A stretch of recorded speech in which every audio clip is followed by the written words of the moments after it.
بسم الله الرحمن الرحیم. السلام علیکم. د دروغجن سړي نښه یعنی مطلب چې دروغجن سړی به کوم حالات کې دی دروغ وایي او د دروغجن دپاره الله تعالی څه وایي او د دروغجن نشانه کومه یو ده. لکه نن به موږ دا وایو په دې ویډیو کې. د ټول نه مخکې یو وړوکی اون لیټر دی، هغه مخکې ته کوم چې یو د 16 سالو هلک دی، هغه په هغه لیټر کې لیکي وي یو سهار زه خپل پلار پاسولم او هغه به دا سوچ کوي چې زه به پراپرلی ډرایو ونه کړم، لکه ایج زما به لږ ډېر وي. نو چې زه کله هغه پاس ولم نو ما دا خبره اکسپټډ کړله ډېره خوشحالۍ سره، لکه ځکه ما ته یو د ګاډي ډرایو کولو اپرچونټي میلاو شوه. وی هغه ځای ته چې کله کوم ځای ته چې موږ تلو نو هغه 18 میلز لرې و. لکه نو چې کله هغه 18 میل لرې و نو موږ لاړو هغه ځای ته چې کله ورسېدلو نو زما پلار دندې نه واپسي چې وه هغه 4 PM پورې وه، مطلب 4 بجې د هغه واپسي وه، لکه چې واپس به ما داسې دې ځای نه پیک کوي. نو هغه ما ته وی زما خو 4 بجو پورې واپسي ده، ته بس د فري سي چل کې خو ته لاړ شه ګیراج ته، وی ګاډي کې څه که مسله یې دا به کلیر شي. نو زه چې کله ګیراج ته لاړلم او هلته ګاډي کې داسې څه میجر مسله نه وه.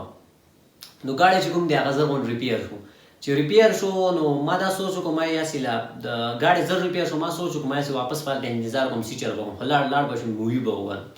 نو هغه وایي زه لاړم مووي کتلو او مووي کتلو کې زه دومره ډیپ لاړلم چې ما من د 4 بجو نه 2 بجې کوم اباو شوې، هغه ما من لا پاسه شوې، لکه مطلب 6 بجې شوې. نو زه چې کله 6 بجې واپسای کې روانم نو ما دا سوچ وکړو مطلب چې پلار ته که داسې وې ما چې مطلب زه د هغې دپاره تللی وم مووي کتلو لپاره، نو هغه خو به بیا ماله د ګاډي چلولو موقع نه راکړي، دا به رانه ځای شي، لکه بیا به نه راکړي. نو داسې به ورته ویم چې ګاډي کې داسې څه میجر مسله وه او هغه نه سمایله، هغې د وجې نه هغه ګاډي چې کوم دی په ریپیرینګ من لږ ټایم ولګېده. نو زه چې لاړلم څنګه ما چې خپل پلار په سترګو کې وکتلل نو لږ غوسه غوندې ما ته محسوس شو. خیر هغه ما تاسو وکړه ته ولې لیټ شولې؟ ما ورته یې داسې زه خو په ګاډي کې مطلب مسله وه هغه زر نه ریپیر شوه. نو هغه ما ته وی تا نه مخکې ما هلته کال کړی و چې if you have any problems there. نو هغه ما ته مخکې جواب را کړی چې هلته څه مسله نشته دی، لکه مطلب وایي ما ګیراج هلته کال وکړو چې دلته څه مسله شته دی، ګاډی دومره ټایم وروکاو دی دا ولې. نو هغوی هغه ګاډی خو ستا مطلب ستاسو ګاډی وختي دي ځای نه تللی، لکه څه ټایم یې ورته بخولې. نو هغه وایي ما څه شرمندګۍ غوند سره دا خبره اکسپټ کړه چې او څه هغه ځای نه وختي راغلی وم، لکه خو زه بیا موویز کتلو لاړلم. نو وایي زما پلار په کوم په سترګو کې کوم سخ او کومه غوسه چې کومه وه نو هغه مطلب لکه دا ظاهروله چې ډېر خفه وه او ما ته یې وی چې ما نه څه غلطي شوې ده، لکه چې په دومره 16 کالو کې ستا پرورش ما وکړه، ته ما نه وړیکوال نه وساتلې، تر دې حده پورې مې لوی کړلې او ته نن ما ته خپل پلار ته تا دروغ وایې. ما نه داسې کوم ځای کې داسې غلطي شوې چې ستا پرورش ما نه په صحیح طریقه ونه شو چې تا نن ما ته دروغ وایې، لکه خپل پلار ته تا دروغ وایې. بیا هغه ځای نه واپس شو او خپل زوی ته یې وایي چې زه به تا سره ګاډي کې چې کوم دی ډرایو نه کوم، او هغه پیادل روان شو او دی چې کوم دی هغه په ګاډي کې روان و او بار بار بیا ورته هارن بجاوه. نو دی وایي زما پلار چې کوم دی هغه په لکه ډېر په غوسې کې او په دغه سوچ کې لږن کې اخته و، لکه چې ما نه څه دغه شي په مخ کې چې کوم سټرس و، لکه هغه معلومېدله چې ډېر افسرده دی. تر کوره پورې لکه هغه 18 میلز لار چې کوم هغه پیادله وله. خیر دا خو د انګلیش واقعه وه، الانګ واک هوم په انګلیش چپټر کې ده، 8م چپټر دی که اوس 11 چپټر دی، ما داسې ماینډ کړی نه دی. خو ما چې ما هلته ولوستله نو ماله لږ راخوښه شوه، ما چې راشه د ویو سره لږ وړاندې کړو. نو مطلب خبرې مقصد مې دا دی که نه، یو قسمه دروغجن سړی داسې مطلب هغه څه رښتیا خبره کوي خو رد و بدل پکې وکړي، څه دروغ پکې ووایي، لکه او ده ته ښکاري داسې چې د منامخ سړی خو ما یو مطلب ما یو رښتینی ګڼي، لکه دا درته ظاهرېږي. یو نیم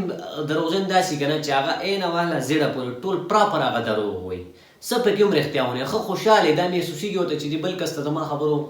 لکه اثر ورکړه چې دی وایي دا کس ډېر رښتیا وایي. او یاد وساته ګوره زیات تر کوم کس ته چې ته خبره کوې د دروغ ټوله هغه ته معلومه شي چې ته دا دروغ وایي. دا بس موږ سره څو ځله ما سره دا فیل شوې ده دا کار، لکه ډایرکټ سړي ته پته ولګي.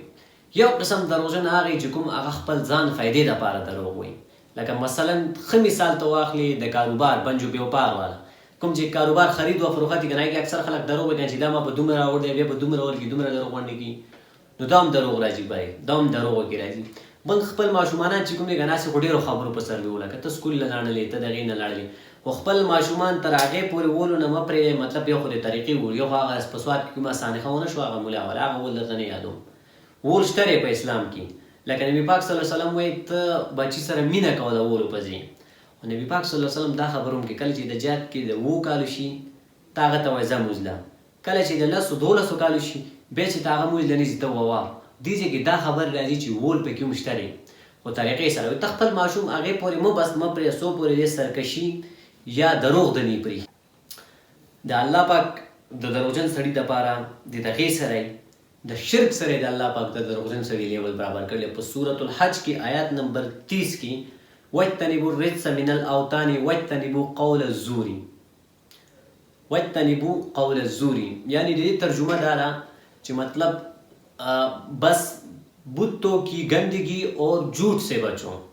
یعنی د دروغو چې کوم هغه لیول دی که نه هغه شرک سره برابر کړه که دې دوو کارونو نه ځانه منې ساتئ وي په صحیح مسلم کې نبي پاک صلی الله علیه وسلم وایي دروغجن سړي دا نشانه ده کوم چې منافق وي که نه یو خو چې کوم دی خپل د وعدې خلافي وعدې خلاف ورزي کوي یو چې دی خبره کوي دروغ به وایي دریم دا چې دی به امانت کې خیانت نو زه تاسو ته ریکویسټ کوم خپل خاص غون ځان فایدې دپاره یا پرسنالټي جوړو دپاره خلکو اټرکشن دپاره